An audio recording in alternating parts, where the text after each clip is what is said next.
Welcome to part 2 of the Capricorn Solstice Portal Transmission. Ishala diala, tishani moyela ma doshani ma diata tini ma doela datini ma. My name's Chloe. I work with card divination, astrology, and I channel multi-dimensional energies through my body, both in the form of physical and vocal light language. All of this brings in healing, attunement, and activation codes to the messages that want to come through in this reading. Ishala diala ma doela. Now, in part 1, I break down the winter solstice energy here in the Northern Hemisphere and the solstice energy in general for Capricorn, the meaning of it. For me, personally, it is the new year.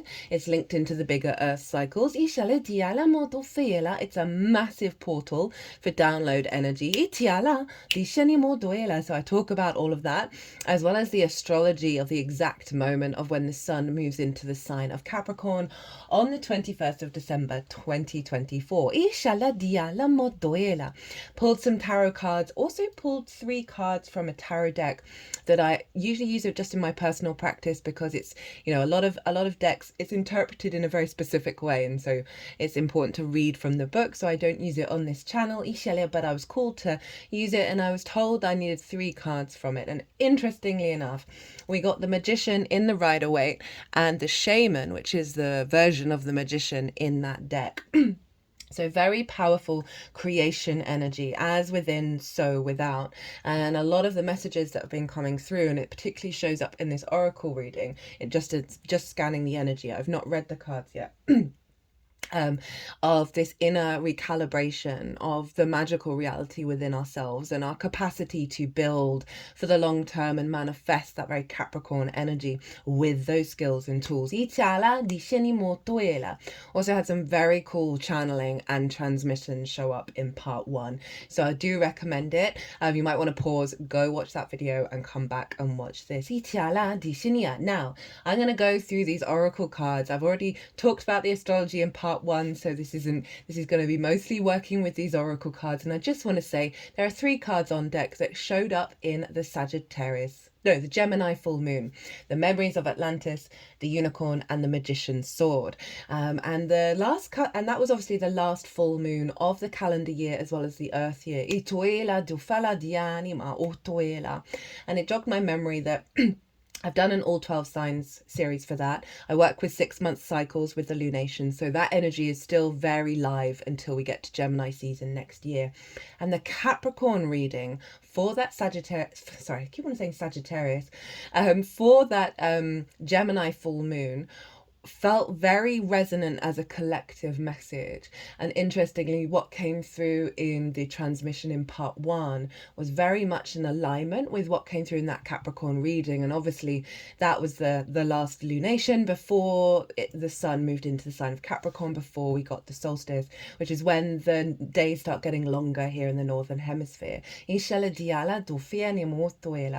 also very relevant for the Southern Hemisphere, hello everyone, where the nights are getting longer, and this is where you shift to more of a yin energy, where you're drawing everything that you've learned over the last 6 months into your inner world. And so that Capricorn reading is very relevant to both sides of the same coin, so I do also really recommend it. It was very powerful. I won't do any spoilers, but I do recommend that transit. So let us just get into these oracle cards. So first up we have Remembering, and this is from all the oracle decks that I'm using in this reading are in the description box if any of them take your fancy. And this is from a deck called What We've Forgotten by Amy Miranda, and this is the first card that wants to be read, and it is the remembering process. And obviously Capricorn, that is about tradition, it is about the cultivation of the earth energy, and it can sometimes be linking to like monarchy and banking systems and sort of hierarchical systems in general, because Saturn rules Capricorn. Saturn's linked into systems, but for me it's the great earth traditions, it's the ecosystems of the world, right? The mountains, the slowing down, the awareness that we are connected to everything, and the importance of acknowledging that and being in a flow state with the multitude within the individual. Such as yoga, breath work, vagus nerve, nervous system energy, mycelium network, all of the permaculture. It's that kind of vibe that Capricorn energy is thinking about, not just the immediate gratification. It's about, okay, how can I facilitate myself in this moment that serves the longer term goal, serves the collective as well. It's the collective earth sign. Very powerful energy we always get with Capricorn. So, buried treasure. We are remembering how to move into a state of being that enables us to operate from a place of wonder more easily. When we begin to perceive situations as part of a whole versus as an independent and disconnected moment, we can perceive emotion as temporary cycles or states of being. This is akin to seeing that this life is as a flowing river of consciousness versus a stagnant pool of murk. When we know we're in the river, it becomes much easier to paddle through the rapids, even if we get knocked around a bit. We know a bit better now how to get the being back into the vessel. Your remembering is like a treasure chest being unearthed. What's inside, what's included, and what will be discovered is your adventure. Just like in gaming or VR, sometimes we need to change the angle to get a better look to see how to proceed. We can look at our lives in the same way as we begin to track synchronicities, dates, patterns, and our experiences with and in non-ordinary reality. We can begin to really see the true majesty of nature, of source. We begin to give more credit to our intuition and trust our connection. The more breadcrumbs Spirit throws our way, the more destinations we visit, the more we can begin to trust them. If we can imagine all the windows of time through which things have had to occur in order to perfectly align for synchronicities, you can't help but experience wonder, especially given how small we are in the grand scheme of the universe.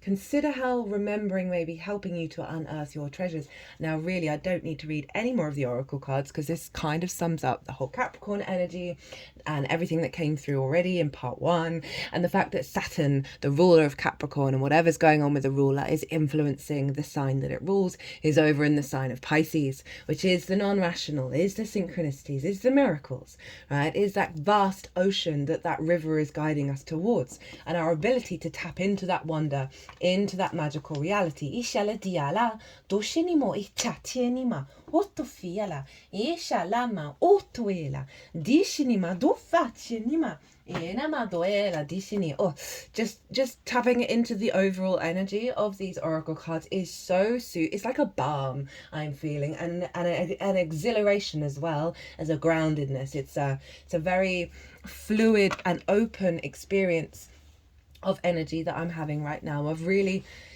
just, it's shedding of the old skin. You think the sun is being reborn here in the northern hemisphere, and really just allowing a higher vision to come in, a big portal for downloads that is freeing us up of the baggage that we hold.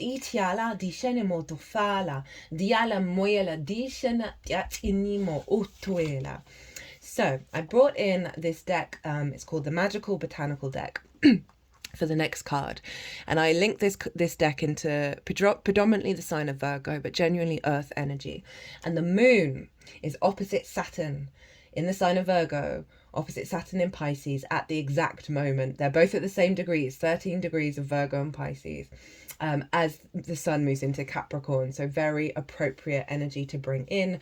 And so we have the herb of rue, right? The magic of rue is primarily of protection. As the magical signature of this plant corresponds is one of light and fire, being ruled by Mars and the sun. Despite this, the strong smelling leaves have a grey-green tint to them, almost lumosity, a quality that brings association with the moon and the veneration of Diana and Ardea. Mercury's no longer retrograde. I really can't blame it on that anymore. Rue both protects one from malicious witchcraft and is considered a witch's herb, protecting and enhancing our magic. It adds power to any spell and can catalyze blends of other herbs. In Italian folk magic charm, known as a Chimaruta, apologies, Cimaruat, is craft in the likeness of rue. Now it is usually cast in silver, and hidden within it are all manners of protective and blessing symbols, such as the 5-petaled Verulean flower for protection, a key to the mysteries, a moon for magic, a serpent for change. Now, obviously the moon is opposite Saturn, but also the sun is square, the north and south node, and that is the head and tail of the dragon, which is the big serpent. A dagger for protection, and a rooster for fertility. Rue is grown by doorsteps and hung in doorways to prevent harm from entering a home. We associate it as a ward against the evil eye, and in herbal and homeopathic medicine, it is used for eye strain and to help us with the brightness or dimness of light. That's interesting in regards to the sun, of the vision, right? Our true vision is being protected. So we uncover this, so we're allowed to fully embody the bringing together of the multidimensional sphere and not get distorted by the ever denser, more dogmatic, right, more restrictive earth in the sort of more negative sense matrices that we're born into, of scarcity and fear and competition, in a way that does our soul a disservice.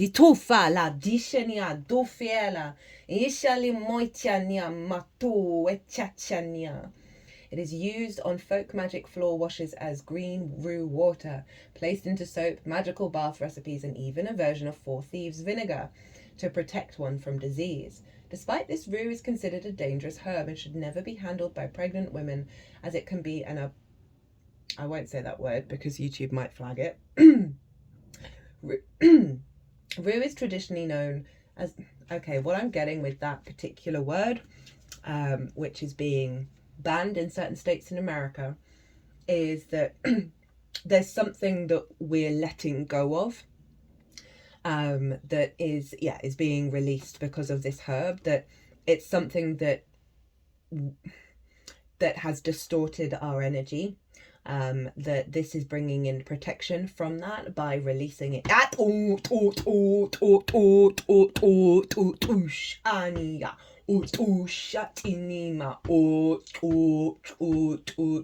put one of my hands over the heart space.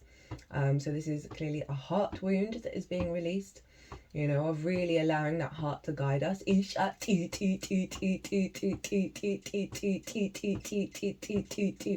Now, they're just saying the traditions of the past that have bound us. I mentioned the word dogma before. Regardless of whether you were born into it in this lifetime. Strangely enough, both my parents were born again Christians when I was born. They're no longer that, but it always tickles me. That we've had lots of previous incarnations of being stuck in sort of purity mindsets, moral purity and dogma and rejection of people because we don't follow the same books, right? And interestingly enough, and obviously take what I'm about to say now with a pinch of salt, but before I started doing part 1, ended up engaging with Jesus, which was unexpected and not something I've done before in that way. Ever since the Gemini full moon, I've been having clearer transmissions. And 2, that energy, and it is an avatar for Source, obviously, that it was bringing through 2 downloads, 2 activations in part 1. And Jesus was a rebel, right? That energy was very much about breaking against tradition and honoring the autonomy of your divinity, but obviously got twisted, as do many book religions. They've all got their good points, right? That then bring separation and bring the walls up, enforce conformity. They served a purpose, right? But we're moving beyond those.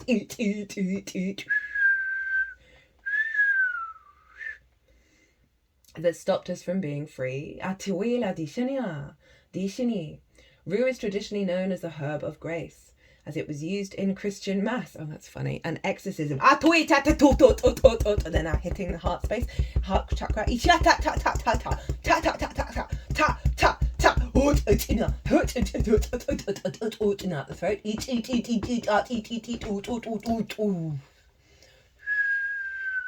Now pulling all of that energy down to the root, down to the earth.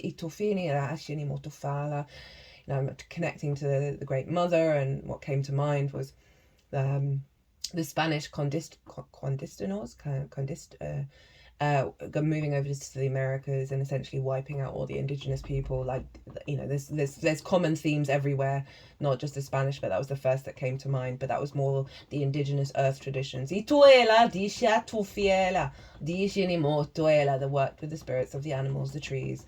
Itala di sheni adoe shala di atufia chia chia chia ni mo choe chia ni for power and money and greed. Ituela ishani adoe shala ut.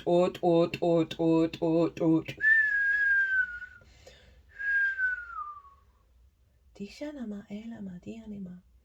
Otoinia. Ishalimo do ishanima. Itana ma dinemo utofinima etanema. I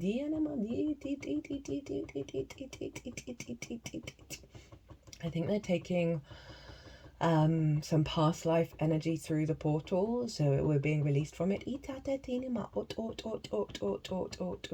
I mean, arguably, given the nature of the image, it seems very 60s in its nature. One's wearing a skirt, one's wearing trousers. That it's the masculine energy, which obviously predominantly in those times it was that masculine energy that went and did those things, and they need healing. There needs to be a soothing.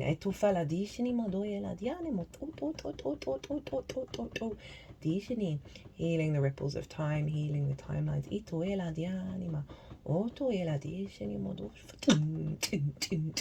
Creating a platform in which for that energy to be funneled. And obviously the masculine energy is linked into the yang energy, the day energy of our action, how we move through the world. I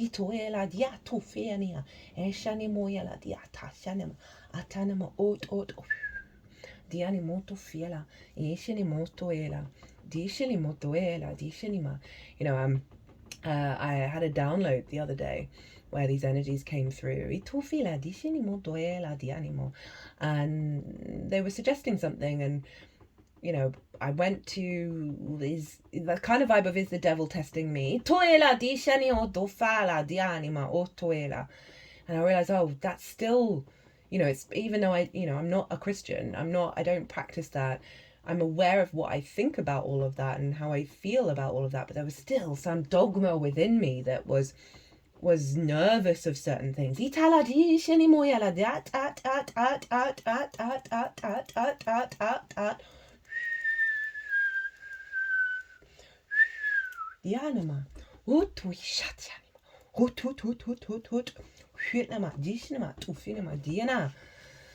Well, okay, wasn't expecting that to come through. So this was sprinkled on the floor. Spiritually, it confers grace or unseen aid in the form of love and mercy, even when we feel we are undeserving.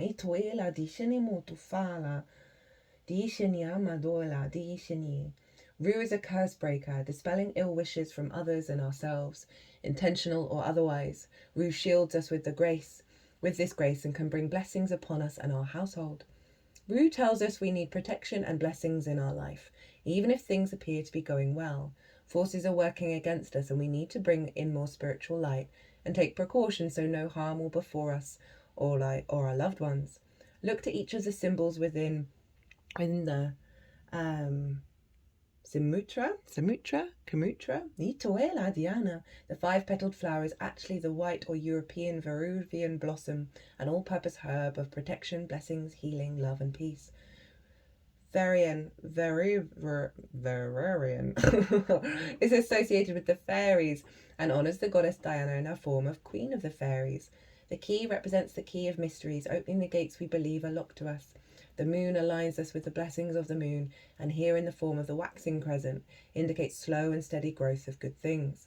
Obviously this solstice energy is leading us to the spring equinox, the Aries equinox, and in the northern hemisphere that is, peak building energy. That's a lot of the stone structures around the world are aligned to that.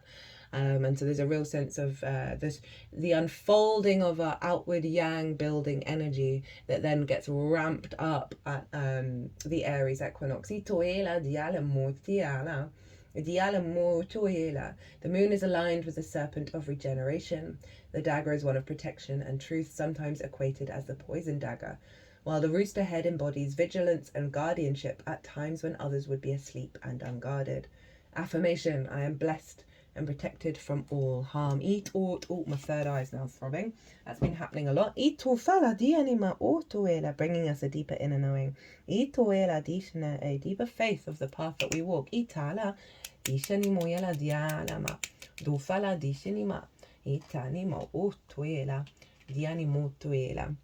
I then wanted to bring in the crystals because obviously Capricorn's linked into the mountain, and that's where a lot of crystals are bubbling under the surface. Believe in yourself, the angel of petalite. I bring to you thoughts of encouragement to tell you that you are a loving being of light. I'm here to give you light and also to allow your light to grow brighter so that others may benefit. Remember, the sun is being reborn. Each day will get longer and longer and longer. We'll get more illumination, more vision, more clarity. I can lift you out of despair and worry. Just take a moment and invite me to enter your space. Petalite can lift and rejuvenate the etheric body, so it is good for any depression, particularly concerning the heart chakra. It balances the sacral chakra. It will renew your values in life, enhancing your spiritual life. Placed on the brow chakra to make the connection. It can also heal the endocrine system. The mind can be the destroyer by being overactive. Petalite helps you to become selective in thought, what is necessary and what is unnecessary in your thought life. On an emotional level, it almost spring cleans those unwanted feelings, making you conscious of their effect. I mean, that's some really lovely support to come in, right? We're being protected, our magic is being activated, the resources and that we're remembering of the great earth traditions is coming through, the power and the awe and the wonder of existence. Just very beautiful, grounded but serene energy for this Capricorn solstice. And we're applying all this energy, as I say, over the next 3 months, right? That we're then activating slowly and moving out into the world and building, right? We're planting these new seeds for the year at this time. For those of you in the southern hemisphere, this is the energy that you're working with on the inner world, right? That you're really cultivating your inner magic as you draw inwards and bring nuance and depth to your being and strengthening that inner world. So for all of these cards, you want to apply either side depending on where you are right now. And then we have the pilgrim, the wanderer, the traveler, the apprentice. For the pilgrim, an outward journey is always an inward journey. That's so funny. This archetype wanderer seeks wisdom, experience, and meaning in the farthest reaches of the globe and the deepest regions of the spirit. Others will wonder when the pilgrim will settle down and claim a more conventional life. But the pilgrim knows that the heart belongs in motion. Where there is motion, there is freedom, expansion, and growth. Responsibilities, social conventions, and logistics lull us to sleep, and soon the pilgrim becomes veiled in the slumber of the day-to-day. Yet when this archetype awakens, it rallies our senses of adventure and leads us out the door towards a new reality. Now, one of the cards to work with this energy that came up in part 1 was the wanderer, was the fool. So this is so appropriate. With the pilgrim at your side, you will never lack courage, nor do you need every amenity. Travel light, travel soon, your spirit needs it. When light learns, grows, adapts, studies. Even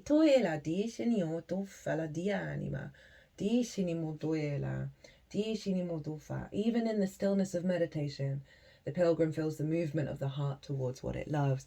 So we're going on a journey, guys, of, it's the pilgrim, right? That was linked into those book religions of going on a pilgrimage, going to a sacred site. I happen to be going to the Stone Circle at Avebury on the day of the winter solstice. And it can be an outward experience. But I think the important thing about this was it was saying the outward journey is always an inward journey, that we are working inwardly as well as outwardly in this experience of knowing that we are walking in alignment with source, of knowing that we may not know where that destination is, where that sacred site is, but we are embodying through our actions and our deeds and our understandings of self, our musings, the development of the inner and the outer world. We are always in step with that pilgrimage of life.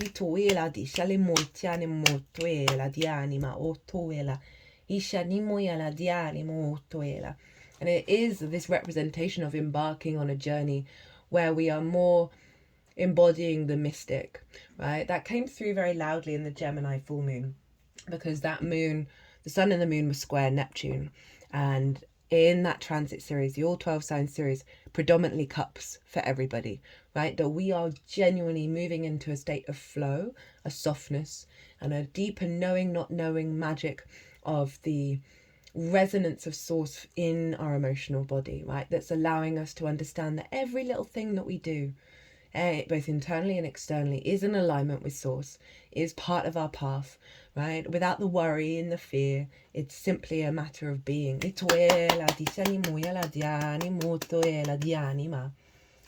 so I don't think I've used this deck before in a collective reading, but this is, what's this deck called?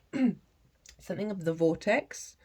It's by the woman and her partner who channel Abraham Hicks, I believe. I can find harmony by feeling for improved thoughts. I can find harmony by feeling for improved thoughts. If we were contemplating an action that caused negative emotion, we would not proceed with the action until we had resolved the negative emotion. We would make sure that we had come into alignment with source before proceeding. By feeling for the improved thought in time, and usually in a short time, you'll feel the harmony of your source, and you will know the appropriateness of your behavior. We would not look for the long lists of right and wrong, but instead we would feel for the emotion of alignment with source. So I feel like this is what we're embodying, moving forward. As this unfolds, as this energy unfolds, we're going to feel that resonance of when we're in alignment.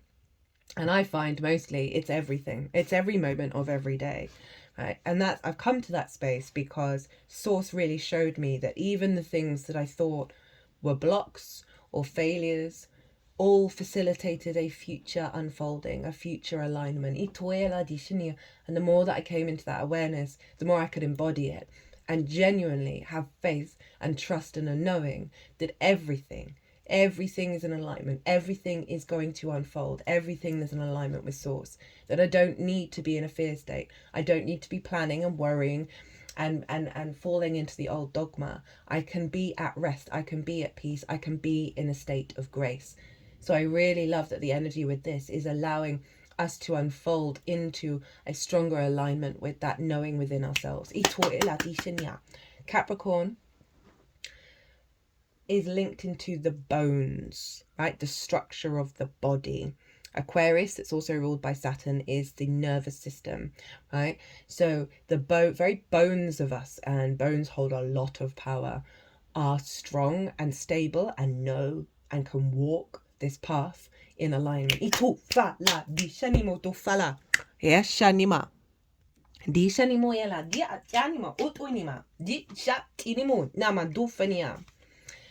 Next up, and this made me chuckle because Saturn, the ruler of Capricorn, is all about foundations, and we have infinite freedom of thought is your foundation. And Saturn is, at the time of this, is square Mercury and square Jupiter and opposite the moon. I talk about this in part 1, and so this is really beautiful of the sort of the liberation of the mind, the openness and curiosity of the mind, the flow of that Virgoan energy to facilitate the foundation that Saturn is bringing in Pisces of that fluky, non-rational, magical reality into alignment. The only thing you have any true control over is your internal train of thought. Instead of defaulting to existing thought patterns, make an effort to steer your inner monologue towards peace, joy, and wonder. That word wonder has shown up a lot, not only in part 1, but also here.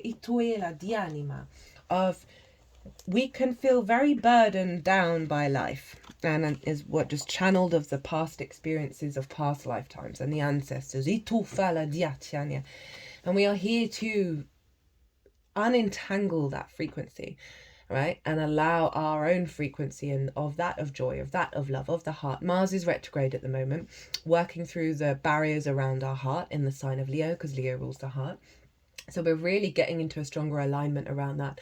By the way, any personal reading that's linked into the Mars retrograde is 50% off. Email me directly if you want to take me up on that offer. But yeah, that's out and available for everybody. So first card that came up in the Gemini full moon is the Memories of Atlantis. Spiritual acceleration, progress, and technology. Legend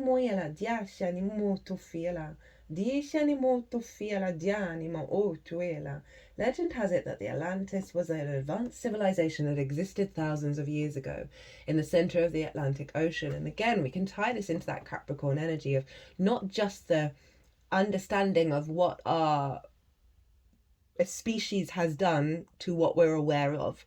This is pulling back, whether you believe in Atlantis or not, that there may have been civilizations before other cataclysms.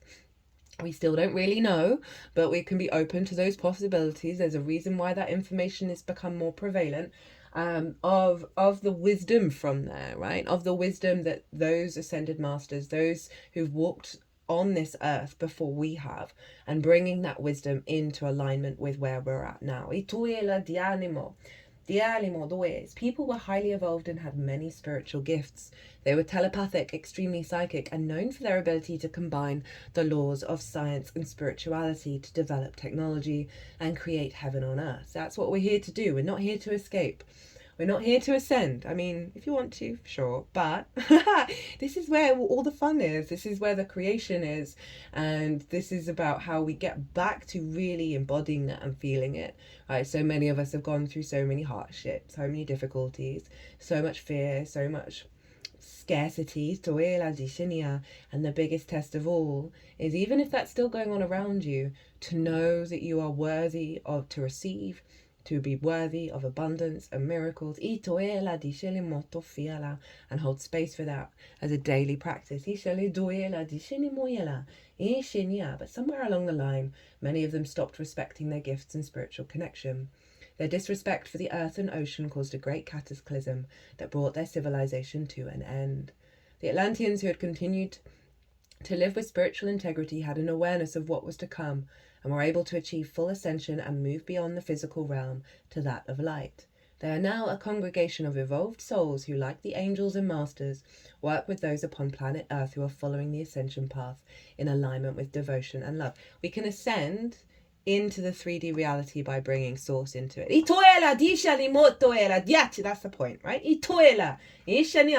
To be vessels and channels for what we are, all that is and ever will be, in this 3D vessel. You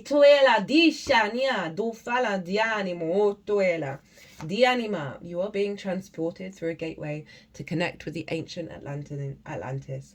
Know that by drawing this card today, you're receiving blessings from the Atlantean Council of Light, who are dedicated to the evolution of your soul. You are becoming aware of your gifts, and this is an exciting time, but also a time when the energies of your ego can become loud and obnoxious. Know that this gateway is appearing to remind you to stay aligned with the highest good and rooted in the energies of devotion.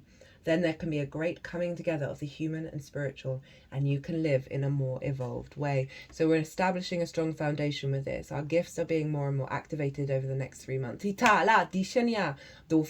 is the energy that we're working with, right? It's going to unfold.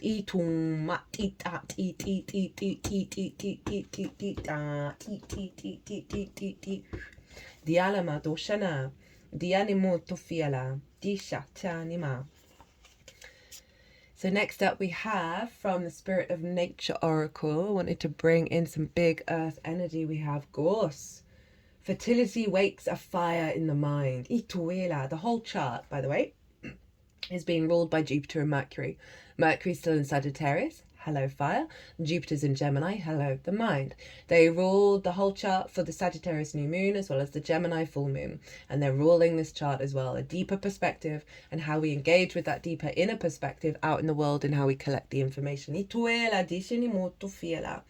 refers not only to the earth's fertility or that of humans and animals, but also to the mind's productiveness. For the green man suggests that the richness of human imagination awakes a fire in the mind. The fertility of the earth and human inspiration are linked in other ways. Many of our most inspired moments take place in landscapes dear to us. Gorse's vitality and energy link it with the strength of life itself. Hello, the rebirth of the sun, right? We would not have life without it. In all its aspects, whether it grows, wherever it grows, it encourages us to listen to our creative instincts and tend to the fertile garden of our imagination. In doing this, we can find happiness and the answer to all kinds of problems. Just as the ecstatic profusion of gorse inflames the land, so the impulsive connection between ideas in our heads, hello Jupiter retrograde in Gemini, sets up its own passionate dance in our life. Hello Mercury, dancing the good vibes of Sagittarius. Gorse flowers virtually all year round, and wherever it's seen, its golden colour is particularly heartening. When the gorse is in bloom, kissing is in season. This implies that love is permanently in the air.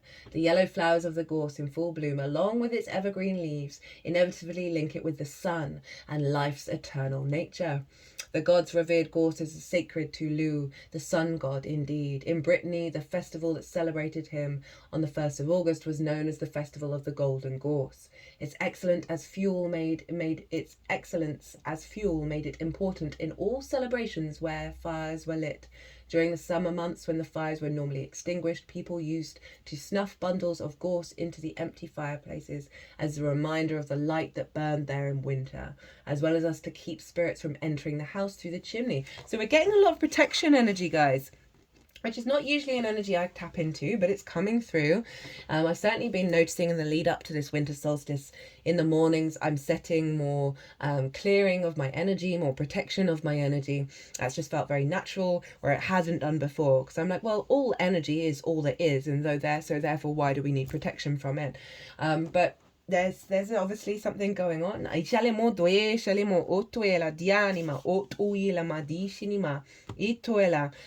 the deck and got the Queen of Wands. She's very independent, and this feels like this is linked into the collective energy that is trying to impinge on autonomy, right?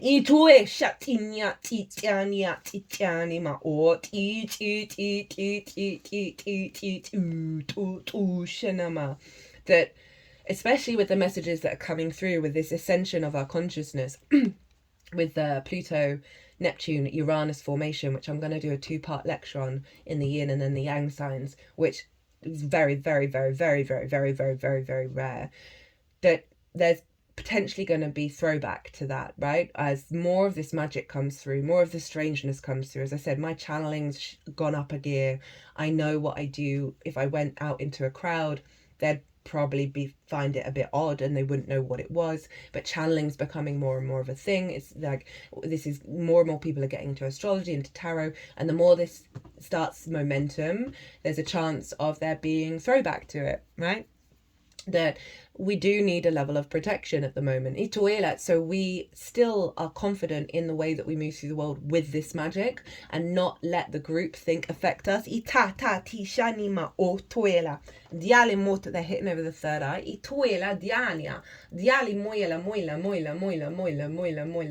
Because this is also linked into the light and keeping the light bright. Not only was Lu the god of light, but he was also the god of inspiration and skill. And the great spear of light he carried could indeed raise a person to a state of inspired ecstasy. You know, also protection from us thinking that we're mad, thinking that we ourselves, our individual self, you thinking you are mad, you are weird, you are strange, you are an oddity, you're going to get kicked out of the tribe. I think that's going to be part of it as well. The inner protection from our own limiting beliefs. I think that's the main point. One of his what is with me in words today? Epithets was Samuel Danks, the many gifted, from a story in which he claimed to be a harper, a hero, a historian, magician, astrologer, and cook, amongst other things. Lu was therefore seen as being able to inspire people in almost every field of activity. The fairy tree. Gorse was strongly associated with the fairy people, who were said to hide within the shrub on the magical May Eve, and is known as the fairy tree in some parts of Europe for this reason. In the 19th century, an old woman living on Anglesey was found lying in a bed enclosed in a mound of cut gorse. She said it stopped her from being plagued by the fairies. So gorse clearly offers protection and attraction, and attracted the denizens of the otherworld. So again, the protection of the dangers perhaps that are out there. Again, I don't often tap into sort of negative energy. Every energy's just got a job to do. That's my opinion. But again, going back to that dogma of how we perceive energy, that even if, like, say for example, I have that, that's how I think I feel, but I had a very instinctive response to the channeling that came, the download that came through for me of like, whoa, can I trust this? Right? And so this is definitely helping us get into a place of trust.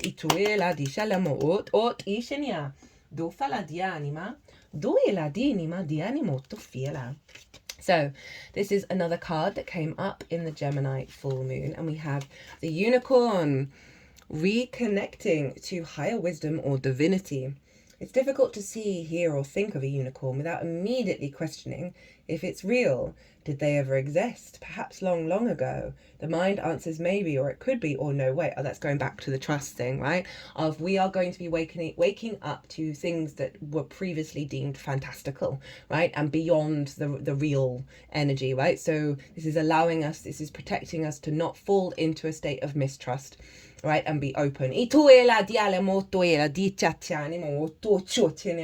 This very contemplation explains our relationship with divinity and encapsulates our wavering belief in the unicorn. We wonder what divinity is. We wonder where our intuition comes from and if we can really trust it. We think about the higher power and our mind hesitates between yes, no, and maybe. Okay, so this is really just clarifying the protection energy around old wounds, around trust.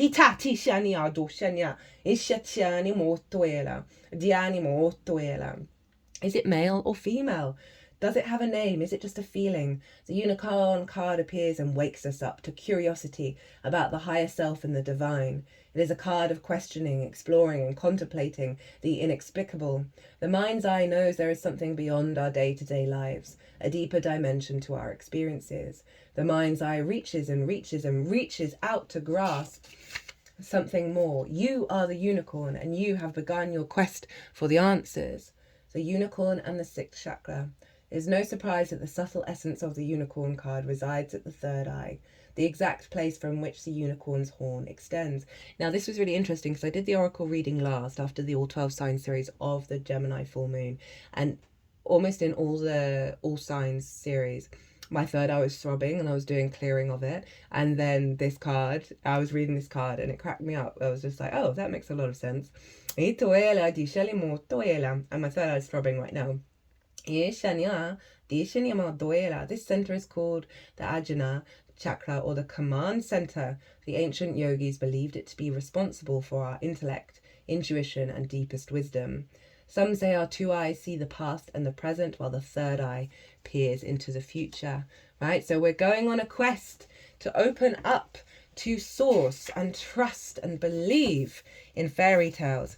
It's making me think of, I recently rewatched Jim Henson's The Storyteller. I'm showing my age a bit, right? Of what I watched this a lot when I was a kid. It was one of my staples growing up. It was in the 80s. And I recommend it to anyone. It's brilliant. Obviously, there are still, it's based on this first series. Ignore the Greek myths one. It's not written by the same person. Thank you. Shout out to my dearest friend who told me that. That me and that friend then got in contemplation about the kind of content that was available to kids in the 80s. Like the Labyrinth, Time Bandits, what's the other one? Baron Munchausen, Legend, Willow, love Willow, deep favourite of mine. And Legend, there's a unicorn, and I was just reflecting on it. I've not seen that film in ages.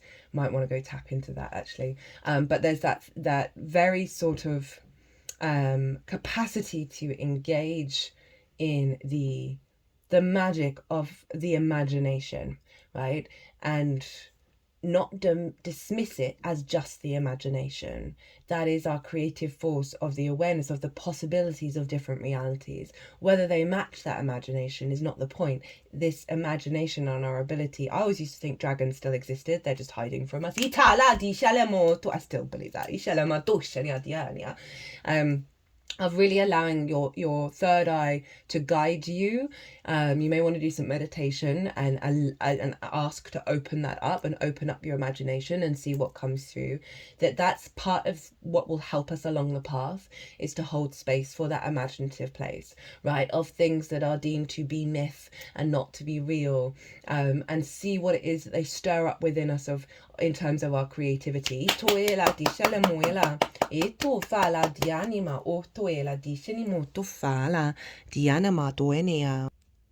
Apologies, I had to pause for a second because I could feel my throat going. So I went and got a fisherman's friend, which is very appropriate for Saturn being in Pisces. And I just asked Google to summarize the plot for the Legend movie. Had Tom Cruise in it, a very young Tom Cruise before he sorted his teeth out. It's a 1985 movie. And I'll just read the plot because I think it's so appropriate to what's already come through. The Lord of Darkness plans to cover the world in eternal night by killing the last unicorns. And so they're trying to save the world basically, but that sense of getting rid of the magic, of killing off the magic, that we are activating a cycle of enhancing that magic and our capacity to be open to it, and then therefore really elevate that energy. And I'm just getting a card from the fairies, the fairy deck, to how to channel it. And we've got the Magician again. So that's 3 different tarot decks for this portal that have come through with the Magician, of this. They just, the whole frequency of this is they want you to have some trust and some faith in the magic, like in a way that's really childlike, of like, I genuinely believe, embody it. You can do anything, take charge of your life, you can manifest what you need to be a success. So I just feel like I want to get another 2 cards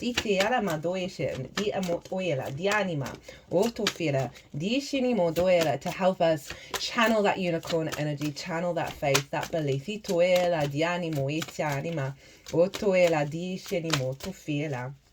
Diana molto fini ala diani molto ela di shinima doe shinima do shinima dinima itanima ot shani diani moela diani ma do fana dina ma otoela dinima doenema otoenima dianima.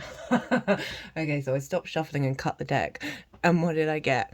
But the High Priestess. Oh, you can't make it up. Genuinely can't make it up. Dianima do fanea. Dianimo do fenina dinima. Dianimo do fala. So we have trust your intuition, careful reflection before taking action, insights come before meditation. Now, interestingly, when I pulled these 3 cards, and they were specific on only having 3 cards from this deck, that the High Priestess was winking at me with the Shaman, which is the Magician card. And I wanted to say in that reading about that. Ituela di shinima do fala dianima. Ishanima o tuela dinimo to fila dinima di shinia. Do fala dianima ot ushinimo dianimo doela di shanima. Dianimo o tuela.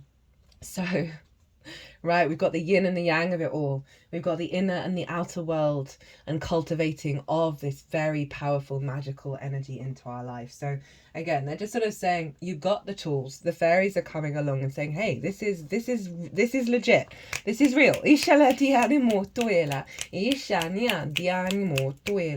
know, the High Priestess is all about knowing you're drawing towards you that which serves you, and the Magician has the awareness of the inner work, serves the outer world. And they both follow the Fool, right? And the Fool is how to engage in this energy. We got the Wanderer, so there's a real sense of initiation of a new cycle that's linked into this magic. Itiala, dishini. Right, let's get on with the cards. Itanima otuela, dishini motuela. Diala moyela dishinya. Diana, we got the central sun. Remember, this is the rebirth of the sun. Ituela dishini, which again, talk about in part 1. Abundance, downloads, regeneration, success.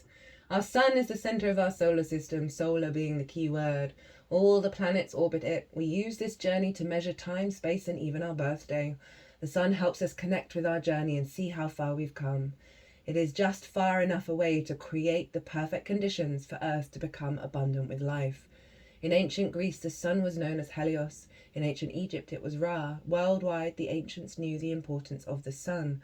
The earliest sky gazers worshipped it because daily it would disappear over the horizon, leaving the darkness and mystery of light. And we have the night and the day here, right? And the sort of the blending of it, right? Through the process of the inner journey, we then go out into the world from a place of security and safety. We need that rest, that observer state in order to take clarity of action. Right, these two cards often symbolize how I really link into the Tao or the Tao, which is getting out of your own way, right? Of the hyper mind, the hyper fear, of softening, surrendering, letting go, releasing, that kind of high priestess energy, and then seeing what your instincts do when you do that, right? And that is the truth of you, right? When those instincts come from that soft surrender space. Itoela di shalama, ishalama otoela. Dialamo doela di shini. It was clear that it had governance over life and light. So we learned early on that the sun was needed for us to survive and thrive. The sun is therefore a vital energetic vortex in the physical realm, but on a spiritual level, it is a portal of divine light that we connect with through the inner universe.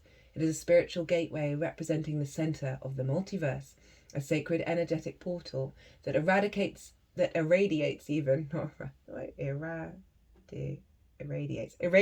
infinite inspirational light. The great central sun is shining brightly in your life and upon your world. This is a time to regenerate. Tiredness and old energy are being washed away. Old skins have peeled off to reveal a sacred and more aligned you. Well, that's just summing up what everything that's just come through. This is an exciting time. Ituela. Central sun energy is a magnetic and all-powerful opening up to the light, and supporting you as you express your own light in this lifetime. New ideas, opportunities, and experiences come easily to you at this time. Like the sun kissing the perfectly ripe soil, the seeds you have planted are being encouraged to grow. Realize that in order to go beyond your horizon, it's important for you to welcome energetic exchanges. When you help others, you let yourself be helped in return. When you invest energy in projects, you let energy be invested in yourself. So that's kind of saying, go out and do the damn thing, no matter how weird it is. Go dance under the moon. Go dance with the fairies.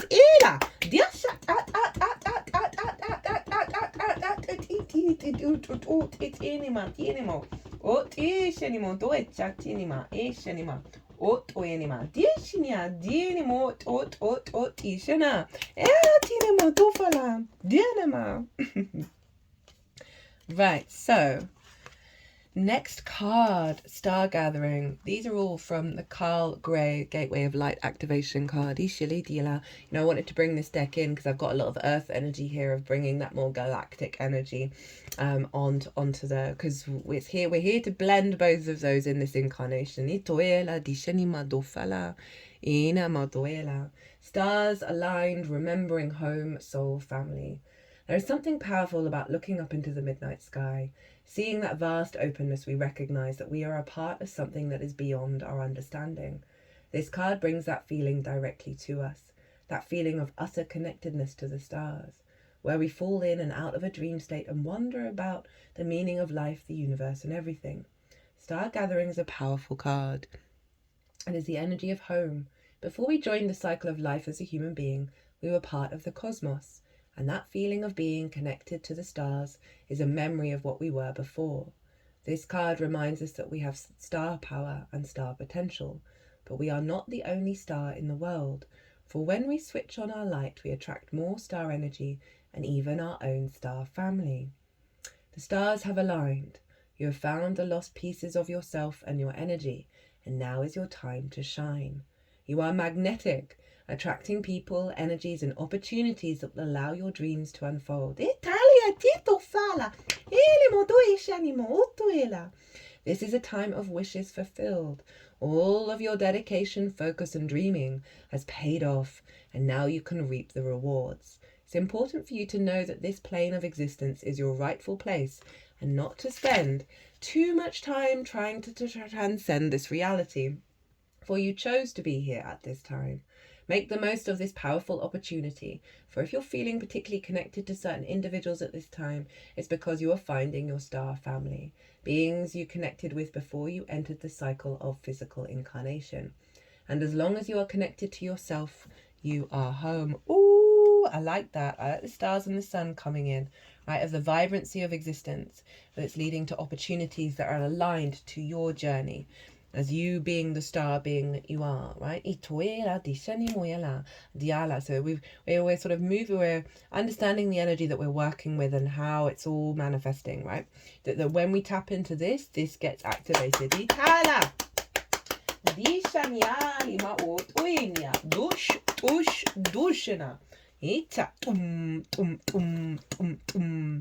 I can't believe the magician card showed up. I mean, I can. This is what we're talking about, right? 3 different tarot decks, same main card that shows up. This is that, oh my God, I can't believe it, right?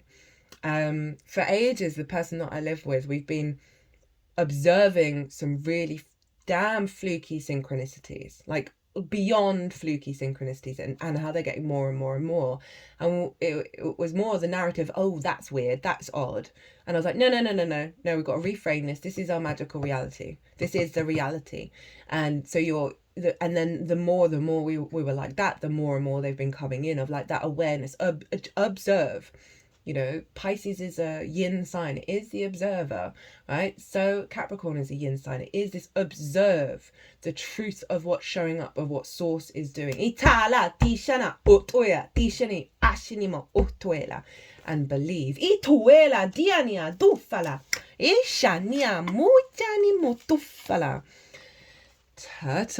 Turtle. Ancient soul, grounded, trusting, at home in the self. Oh, love it already. It is wonderful to be in the presence of a turtle personality. Like the beaver, the turtle has a strong relationship with the earth and water elements simultaneously. Hello, Capricorn and Pisces. This helps to ground and connect them to the deeper truths of life, no matter where their travels lead them. Turtle energy is behind all great writers and storytellers as they collect life experiences under their shells for later use. The most potent turtle energy helps us close all the other books and begin to tell our own true tale. When in balance, peaceful, adventurous, and productive. When out of balance, slows down to a halt. To bring into balance an adventure. So we're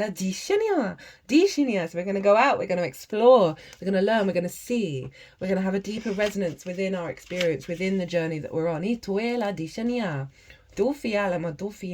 That ancient wisdom embodied in the way that we move. This level of protection with the shell. Turtles were also early forms. They were, it's fact, but they were used, the shells were used as early forms of divination, like big divination, especially in China. And so there is this element of the divinatory nature of the way that we move, the alignment of it. So I love having an astrology app on my phone. It's quite simple. It just shows the wheel. And I've been practicing very, very strongly to follow my instincts of what I'm motivated to do, rather than the list of things I've got to do, or my idea of what productivity is, or how I should be doing things, like kind of that worry Virgo brain that I've got. I've got a Virgo sun. And really just following the instincts, right?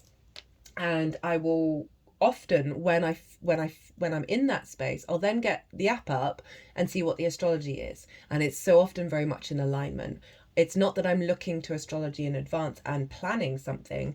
It's that when you get into that space, you are in alignment with the stars. You're in alignment with source. And that is what's going on here, is that the shell, the vessel that you're in, is a form of divination. If you think of the hand, right, of having your palm read, these were here from the moment we were born. It's a physical manifestation of the astrological chart, which is the first moment you took your breath, right?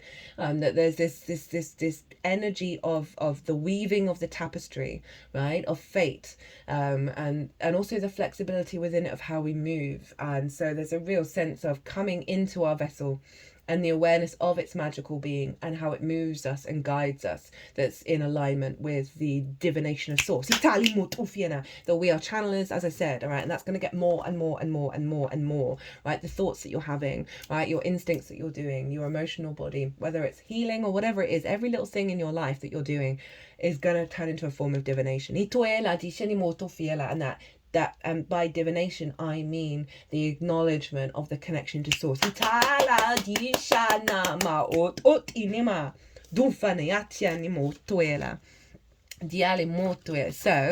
I wanted to bring in this deck because this is linked into Mercury, and Saturn is square Mercury. Always do your best. Take your life and enjoy it. So very much in alignment. You're alive, so take your life and enjoy it. You were born with the right to be happy, to love, and to share your love. I mean, this is so a message from source. It's ridiculous. Just to be. To take a risk and enjoy your life is all that matters. Just to be, right? One of the things that I've been really working on is following the joy. Not, should I do this to lead to that? But does it bring me joy? Does it bring me energy? Does it bring me life? Right? I'm focusing on how that is significant and important rather than being on the hamster wheel. Next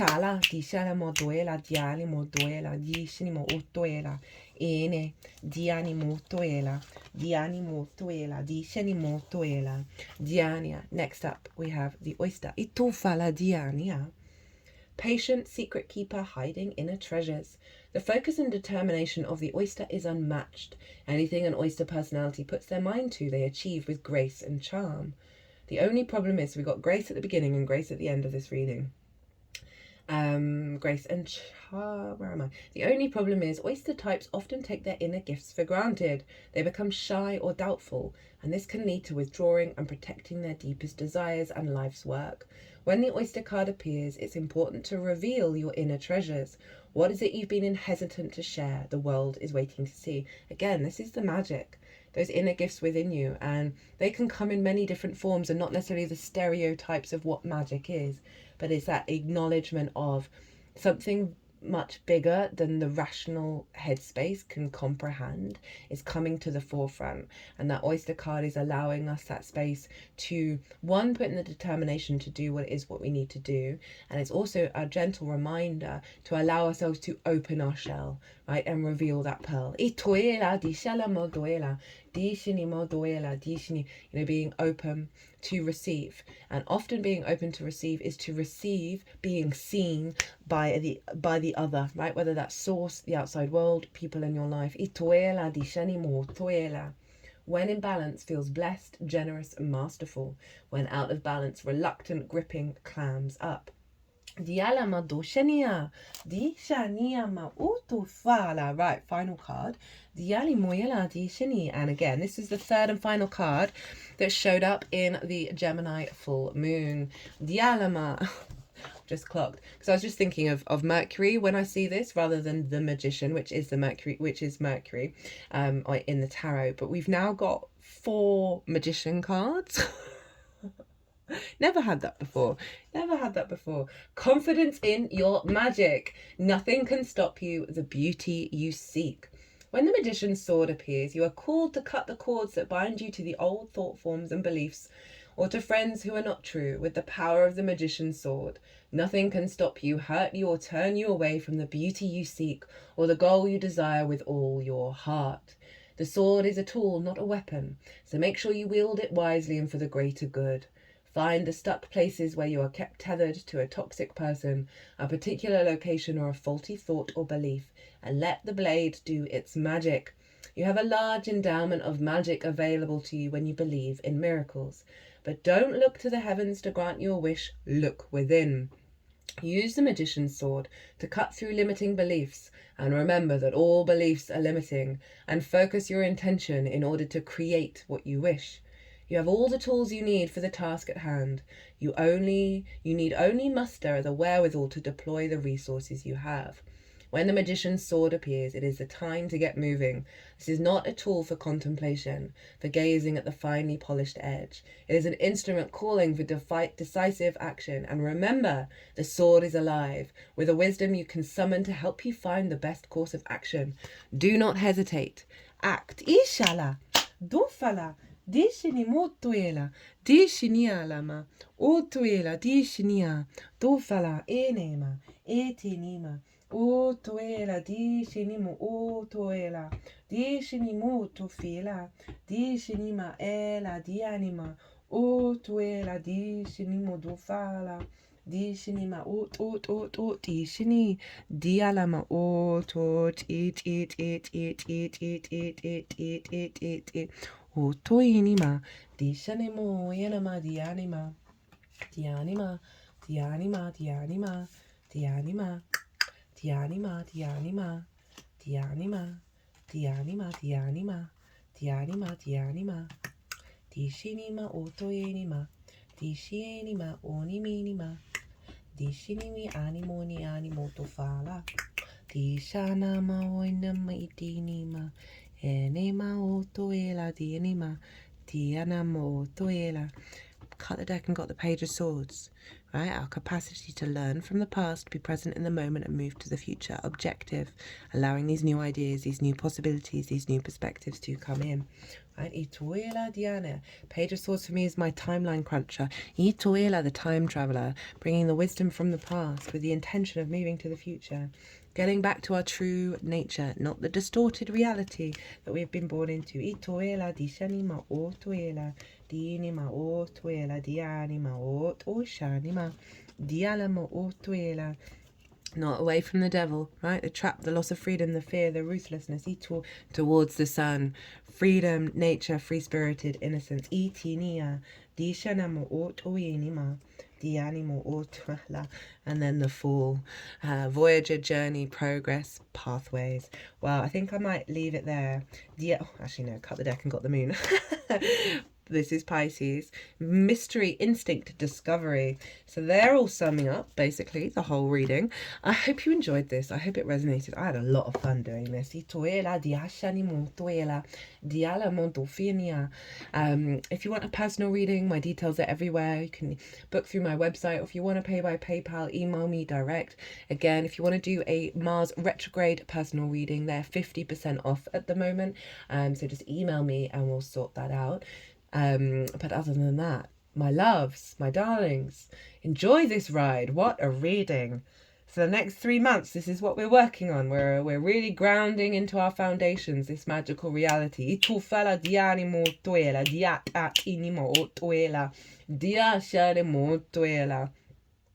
Be good to yourselves.